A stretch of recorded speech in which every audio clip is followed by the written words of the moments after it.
Elle arrivera demain à Verdun. La flamme du souvenir prélevée à l'Arc de Triomphe, comme le veut la tradition, faisait escale aujourd'hui dans un autre lieu symbolique, à Colombey-les-Deux-Églises, commune villégiature du général de Gaulle.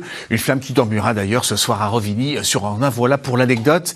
Nicolas Robertson avec Pauline Lermite. Une cérémonie. Et puis s'en va. Depuis hier, la flamme sacrée du soldat inconnu prélevé à l'Arc de Triomphe traverse la France jusqu'à sa destination finale, Verdun. Elle est portée par des coureurs comme Patrice. À 68 ans, cet ancien gérant d'une entreprise alsacienne est sur la route depuis 3 heures du matin et une courte étape à Bar-sur-Aube. Avec la fatigue et l'effort, difficile de contenir son émotion. On le fait pour les soldats de 14-18 qui sont morts pour la bonne cause, pour qu'on soit là, nous, aujourd'hui.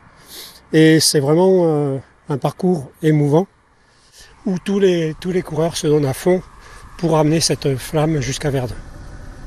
Et cette année, la flamme fait un crochet à Colombey-les-Deux-Églises. Objectif, rendre hommage au général de Gaulle, le fondateur de l'Ordre national du mérite, qui fête ses 60 ans d'existence.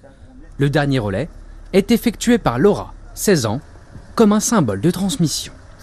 J'ai commencé avec mon papa et j'ai aimé, du coup j'ai continué et puis maintenant c'est quelque chose, je suis fière de faire ça parce que c'est se souvenir dans l'effort et on se souvient de tous les poilus qui ont fait ça.